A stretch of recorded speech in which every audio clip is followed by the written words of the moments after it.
Hello, everyone, and welcome to the meeting of the Rotary E-Club of District 7710 for Tuesday, May 29th. My name is Eve Marion. I'm the president of the E-Club for another month and a half or so, and we really are glad that you joined us this evening. I'm going to hand it over to Kevin to welcome our special guest this evening, Olive Joyner. I've been fortunate to know Olive for many years. We worship together and work together, and Olive Joyner's own journey motivates her to invest her passion in encouraging and assisting individuals and families in achieving self-sufficiency. Effective June 11th, 2018, Olive will join Durham Housing Authority's team, where she will continue her life work of advocating for the underserved. As Executive Director of Housing for New Hope in Durham, Olive currently oversees the ownership and management of 44 apartment housing units for chronically homeless individuals with developmental, mental health, or substance abuse histories. An additional 30 clients experiencing chronic homelessness participate in Housing for New Hope's Streets to Home program, and Housing for New Hope is also the rapid rehousing agency in Durham that provides financial support, case management, and housing stability support for formerly homeless families with children. Olive oversees the programs totaling $1.3 million in local, state, and federal funding. Holding the Master's of Divinity degree, Olive has served in ministry within the United Methodist Church and has been recognized for creating model ministry worship services and programs like Trinity Connects and Trinity Connects Empowerment Lunches that engage Durham's city and county employees working in downtown Durham. She has been a guest lecturer, panelist, and preacher at Duke University Divinity School, as well as other churches throughout the state.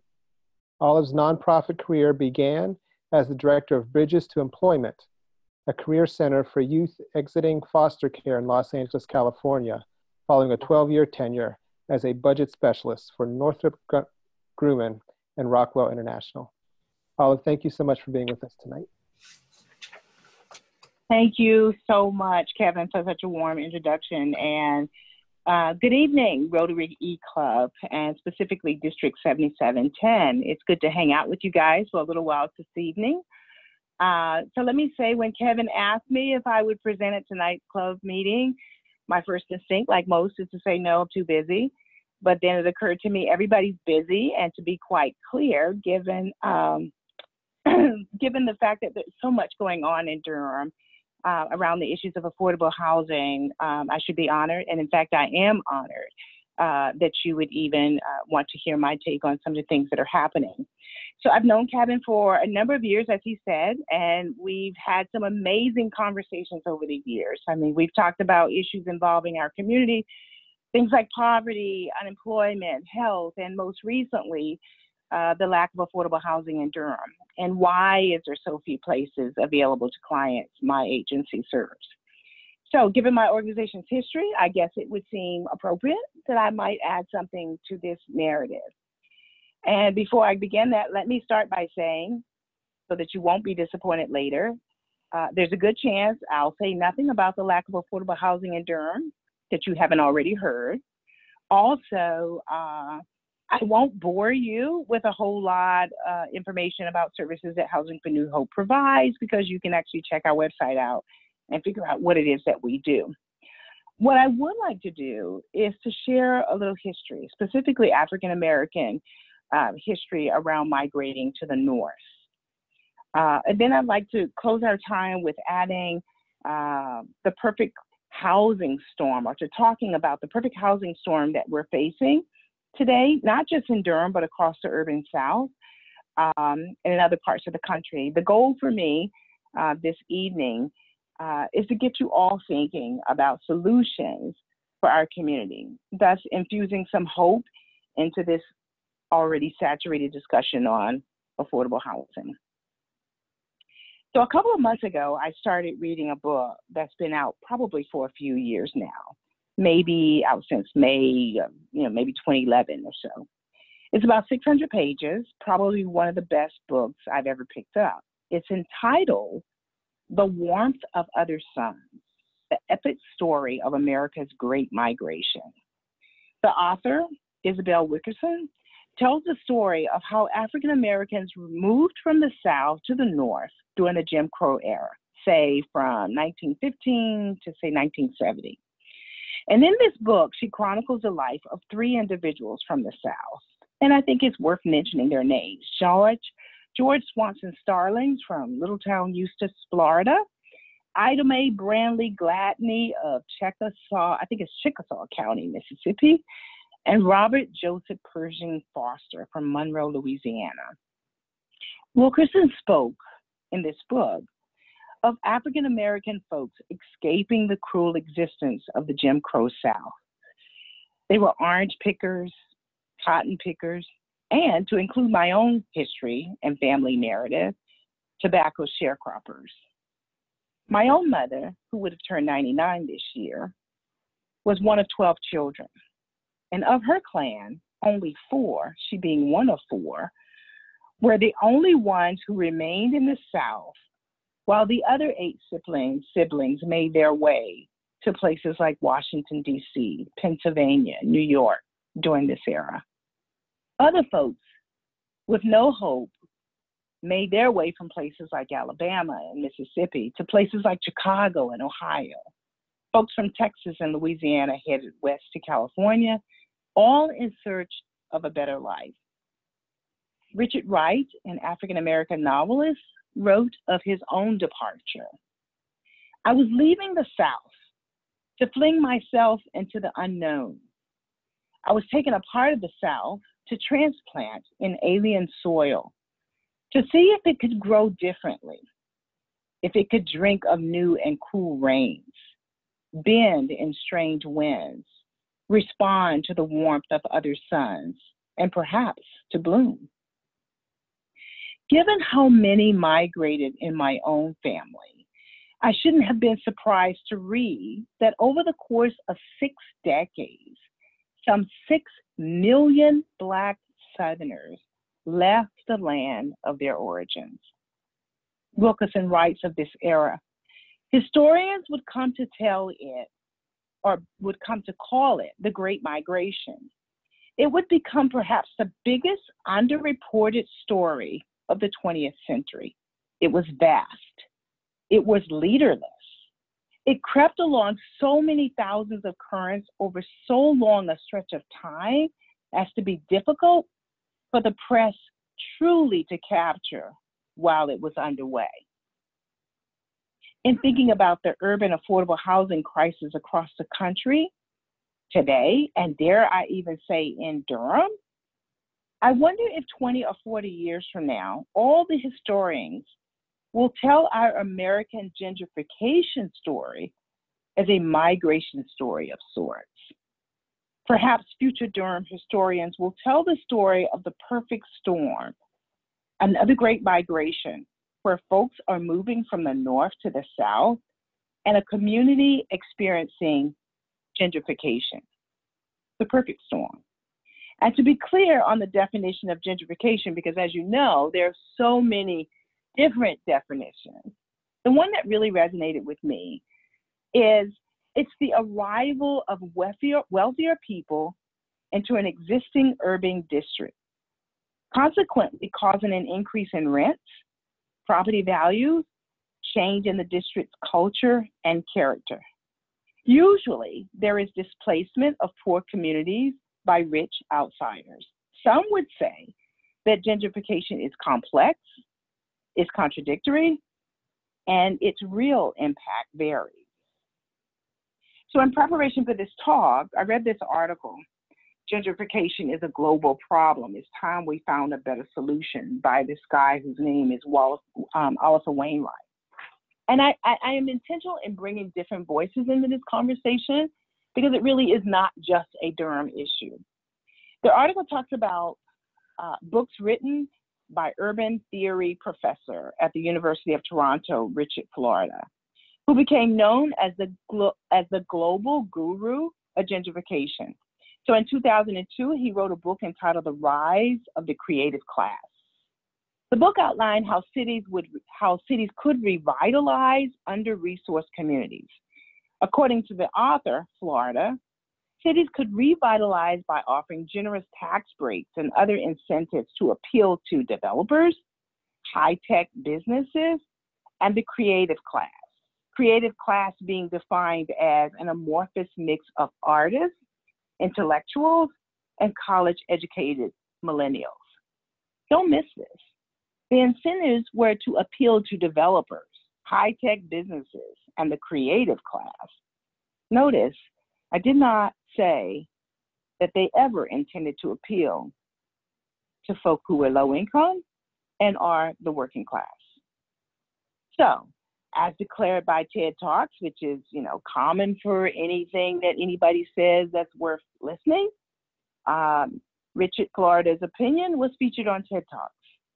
And at a TED conference, Florida discussed the profitability of investments in depressed areas that offer mass transportation, innovation, and opportunity.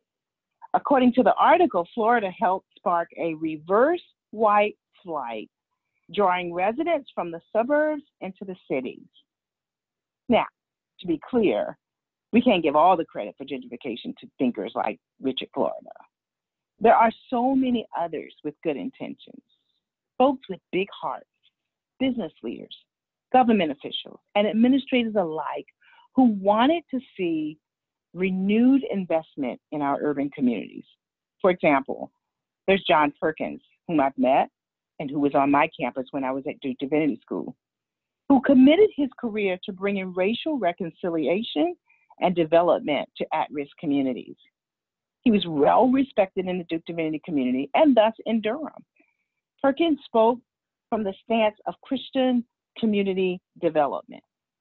Among his social justice messaging was a call for what he calls the 3 R's: relocation, living among the poor, reconciliation, people to God and neighbor to neighbor, and redistribution, empowering the poor. Though termed redistribution, Perkins was not speaking at all of taking from the rich and giving to the poor. Rather, he argued that when God's people with resources are living in the poor community and are a part of it, applying skills and resources to the problems of that community, thereby allowing a natural redistribution to occur. Now, I use these 2 authors, Florida and Perkins, 2 very distinctive voices to demonstrate the complexity of gentrification. No doubt both authors had great intentions, and in some ways, both might be accused of promoting gentrification. When John Perkins called for redistribution, he was calling us to putting our lives, our skills, our education, and our resources to work to empower people in a community of need. For the past 13 years, that's been my calling. In my career as director of a homeless shelter, as an ED for Housing for New Hope, and in my position I'll assume at Housing Authority in the coming weeks, where I'll get to continue my personal mission of empowering individuals and families seeking self-sufficiency. To be clear, this is not a work to be done only by nonprofit agencies. Without the support of the entire Durham community, Durham cannot and will not be a community for all people. It's been reported that last year alone, there were, on average, 850 eviction filings per month in Durham County, the highest rate of filings in North Carolina. That's over 10,000 filings per year in Durham County. And while we don't know exactly how many of those filings actually turn into a full-blown eviction, even if it's a quarter of them, it's way more than it should be.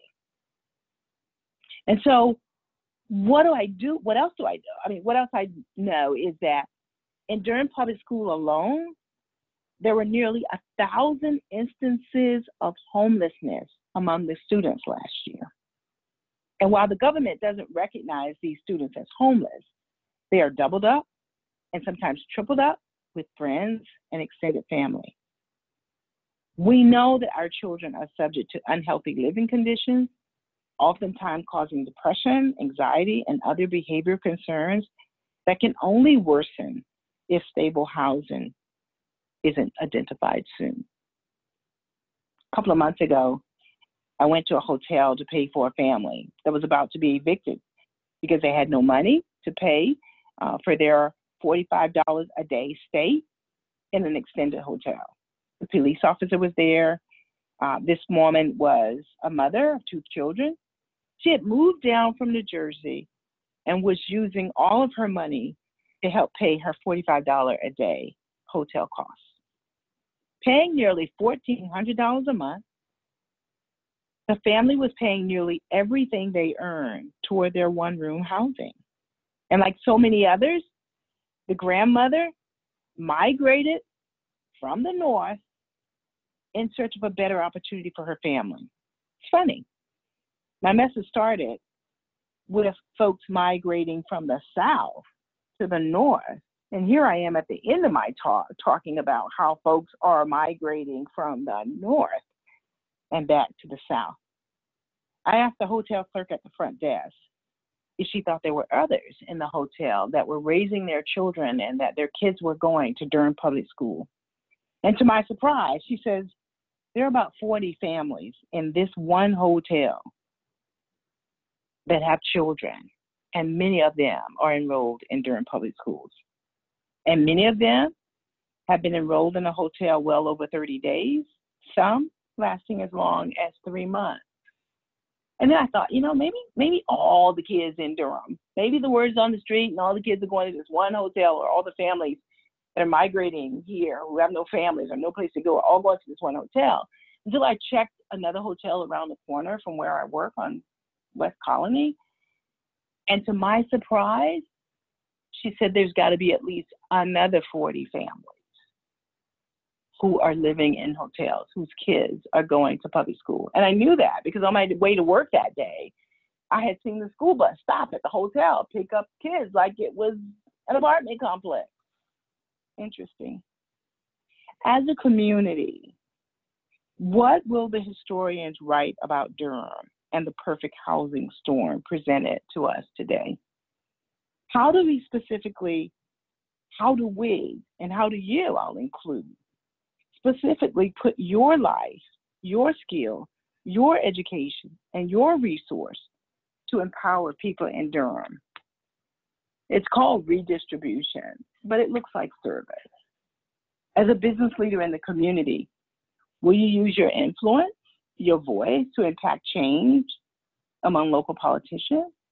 As a landlord or property owner, do you reduce your rents by $50 a month so that the property fits within the rent limits of those using a subsidized voucher?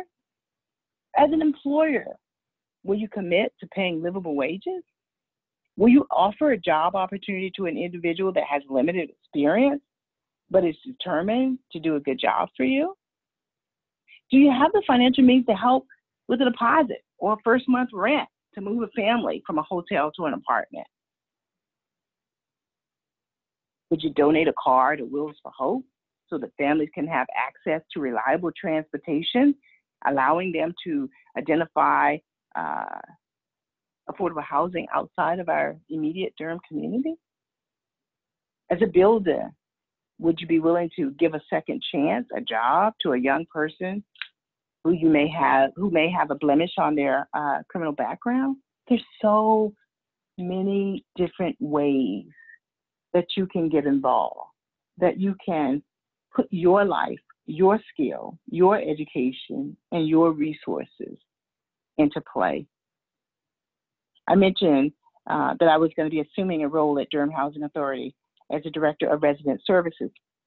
My job will be there to expand initiatives that will lead to self-sufficiency, to further encourage education, thereby breaking the cycle of poverty, we hope. For example, as an example, I'll just use something this simple and this basic. All of us encourage our children to be responsible around the house, right? To help out and to reward them for getting good grades in school. At least I still do that with my kids. It's going to be cheaper than the college that I'm going to have to pay by myself if I can get them to do well enough to get some sort of scholarship. Parents living on income of, say, $286 a month most times, who pay rent of what, $50 a month, including their electricity, they won't ever be able to afford this basic lesson for their children. And I like to fix that.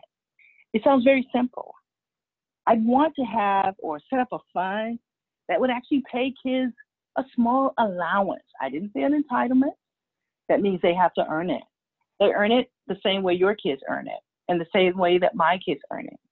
They earn it by helping out around the house. They earn it by doing very well in school so that they will learn the value of hard work and reward for hard work.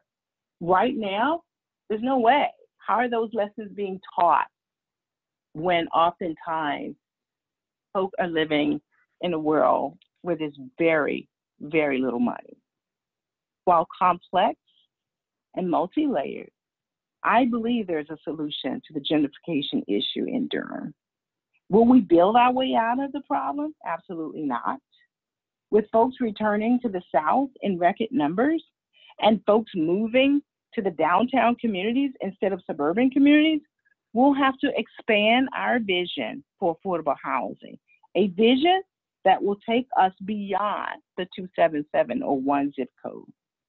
We'll need the entire community to help us create a future for folks living in impoverished communities in Durham, folks living in homeless shelters, folks relocating to Durham with no place to go, and folks living in public housing.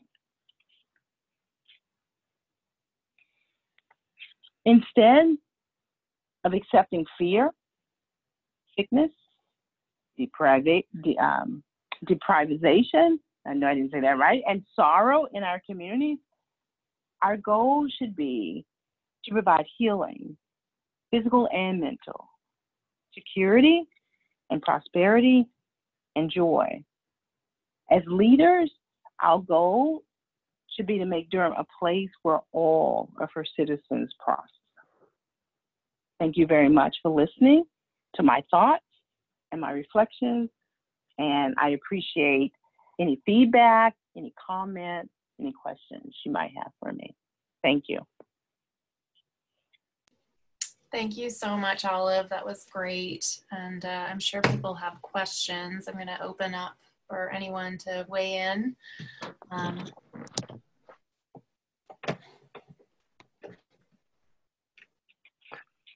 Hi, Olive. This is Gene Perry. I have a question as a native New Yorker.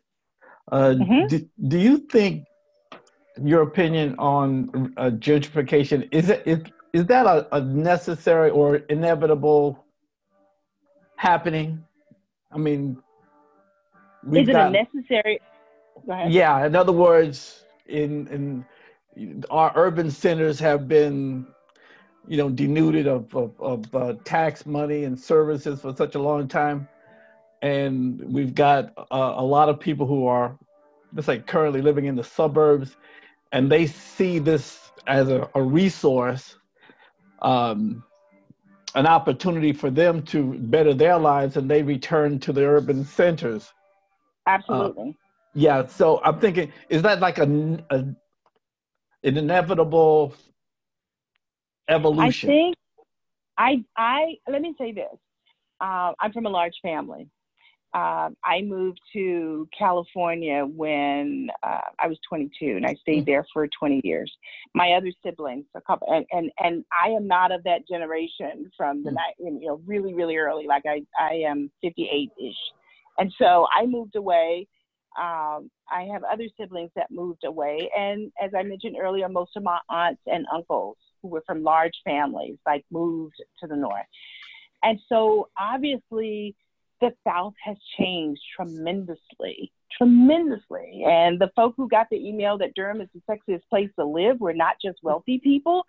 They were people in search of a different life than what they had experienced in the city, perhaps. I'm not sure what your incentive or your motive for moving back could have been, simply to be around family and to take advantage of all that the South now has to offer. I think that's very natural. It was for me and my family. I relocated here in 1999. And since my return, I've probably had 15 other family members who moved back to Durham. And I don't believe I'm a phenomenon. I think that's happening over and over again. And it's not necessarily an issue for the ones who are moving with the ability to take full advantage of what Durham has to offer. But for folks who see it as an opportunity to get better service, to get more affordable housing, certainly it just is, in the same way that people left the South in search of something better. I would say some of their grandchildren may be leaving the North in search of better situation, in search of a better life, in search of a more affordable life.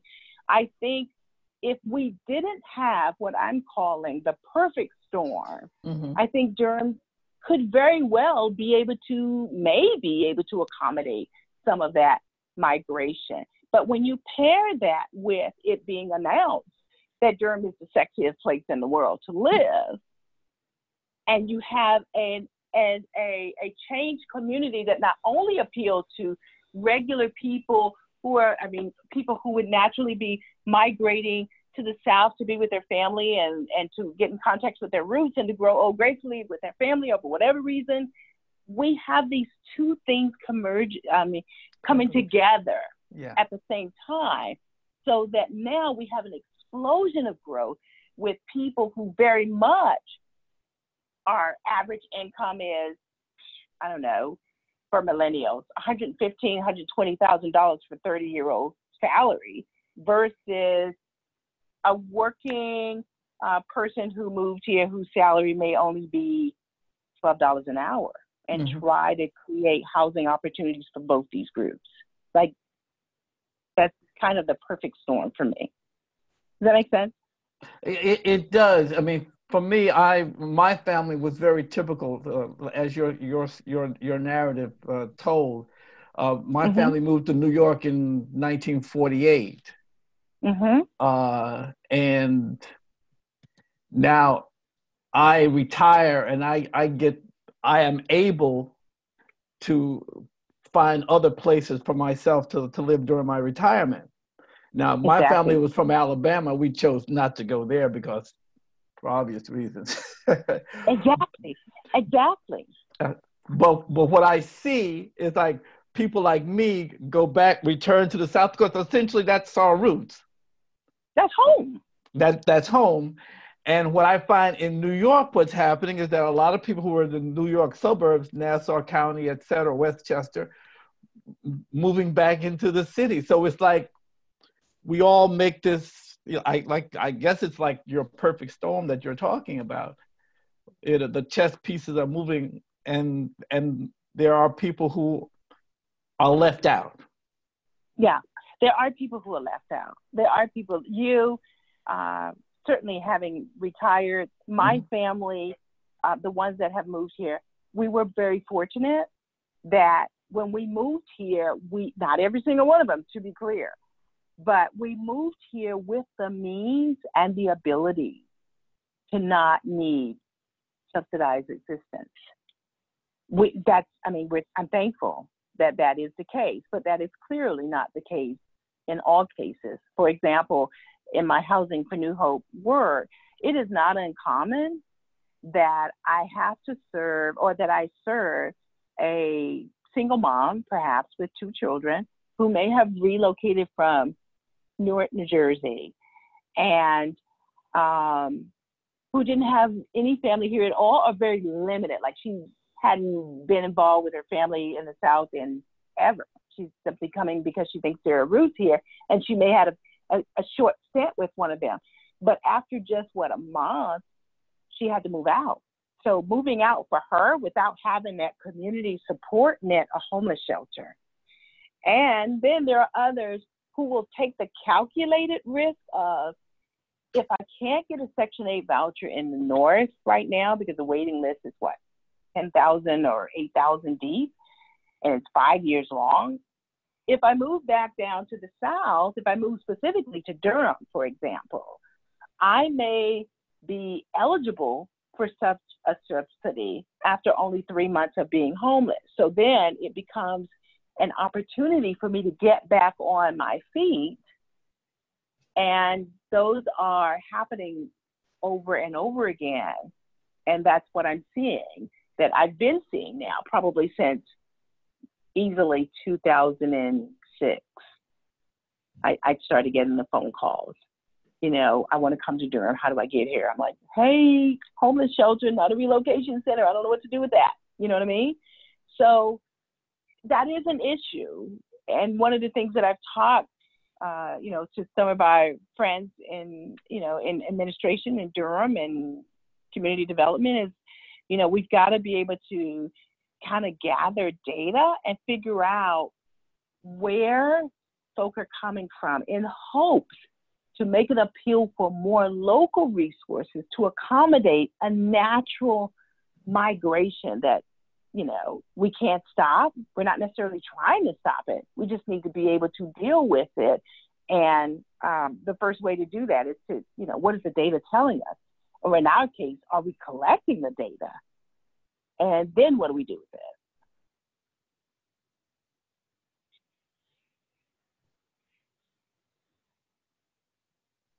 Olive, this is Kevin. Can you share a little bit more, kind of in a flowcharty way, your vision for how you made the decision to work with the Housing Authority and how you think that we can aspire to help move people along?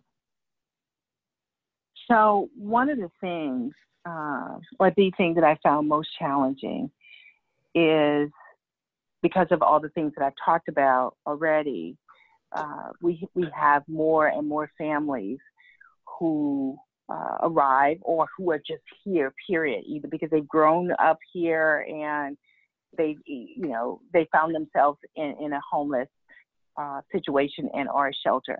And, you know, there was a day that public housing was exactly that. Public housing was for individuals who did not perhaps have the means right now to be able to secure housing on their own. And the goal was to kind of create a safety net for them to make whatever changes or whatever impact or increase their ability to earn more so that they could leave those public housing communities and be free to rent in any community. The goal was to provide an opportunity for people who needed that support temporarily. Unfortunately, you know, what we see, not just in Durham, clearly in too many communities, is that housing,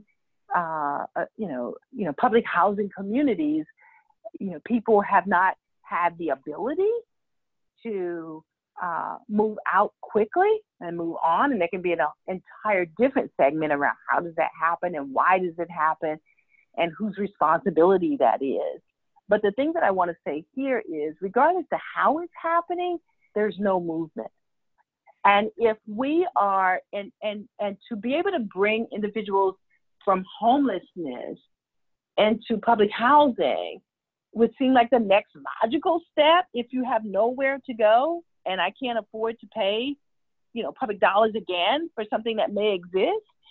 In order to have that, we've got to get some movement in public housing, period. We've got to figure out, what do we need to do as supporters, as service providers?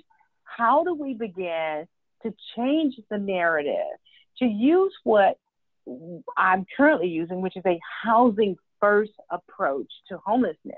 Like, let's get people housed first, decrease the anxiety around being homeless, and then let's start moving on a plan that looks like you are going to be self-sufficient.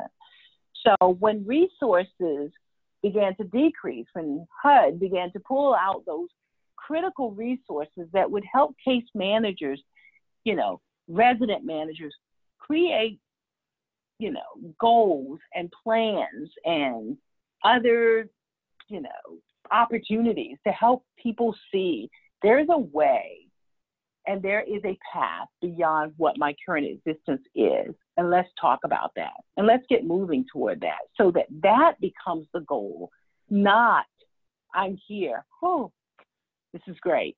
Like, nobody wants to be there. Like, people really do want to be able to have choice and move forward. So my hope is, as the resident director will be to continue and maybe begin to have those kinds of conversations and dialogues again. Thank you. I had a quick question on. I had a quick question. I'm not from here, so I basically understand the housing scenario through reading books and watching documentaries. So I wanted to know first. I have two questions. Number one is there any relationship with what you're doing and what Habitat for Humanity is doing? Then number two is what is the age demographic of the population that basically mostly affected by this idea of homelessness?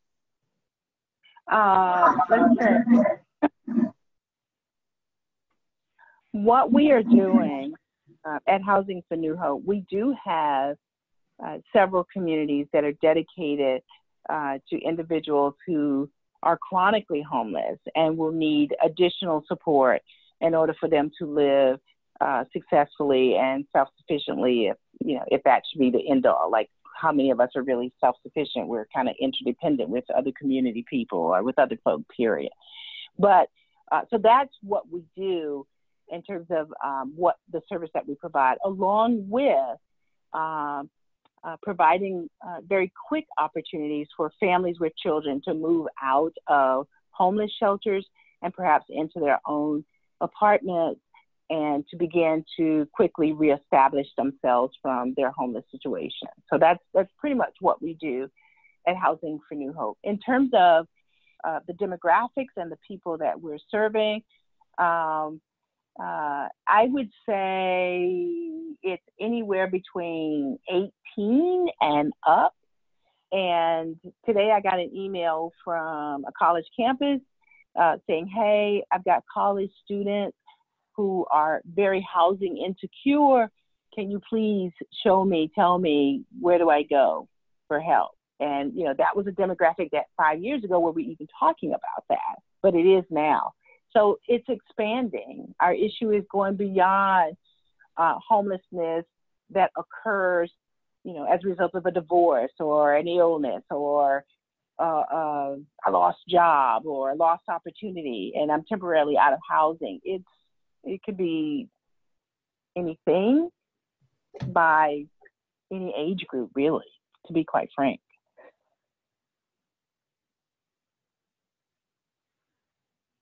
Does that answer a little?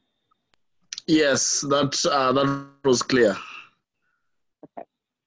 Thank you. And Osborne posted a story in the chat as well. So I just want to make sure everybody saw that. So thank you for that, Osborne. It's I think it's the Atlantic Magazine's article from 2014 on the case for reparations, and basically talking about how segregation was also kind of leading to this whole situation. And and I just did a quick search. I know I hear about gentrification every day in my work life, and it's part of a lot of our conversations. But if you search gentrification right now, I think every media outlet has some kind of story, because it's, like Olive is saying, it's incredibly challenging to tackle this issue. But I'm with you, and I appreciate your suggestions, because there are times when I think of what can we do. So running down the list of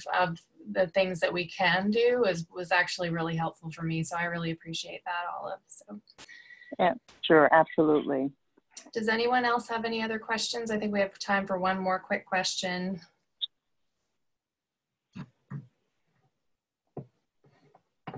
Comment.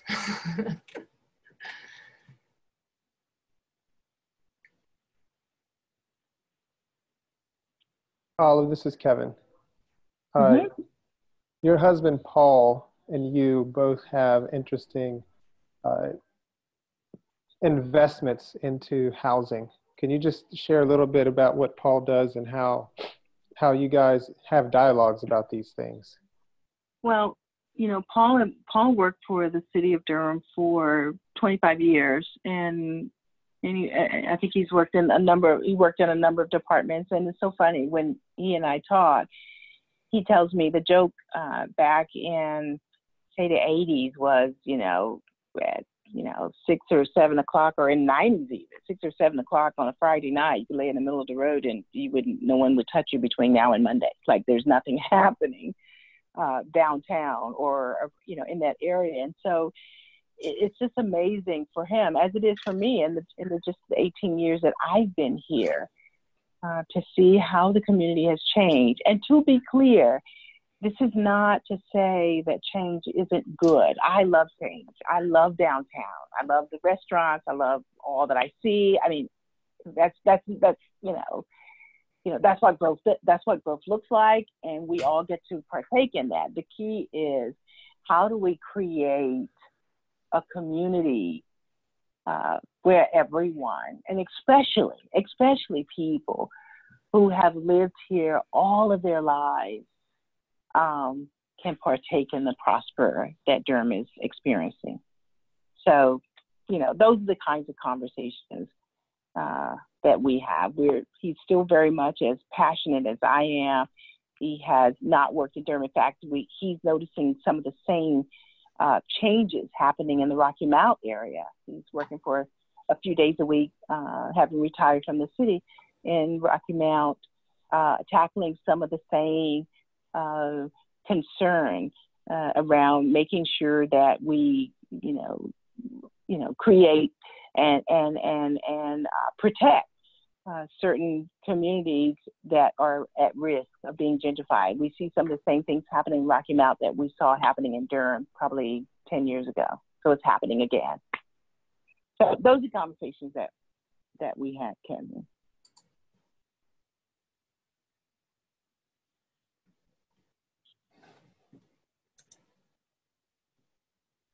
Thank you, Olive. You are so welcome. I hope this has been helpful.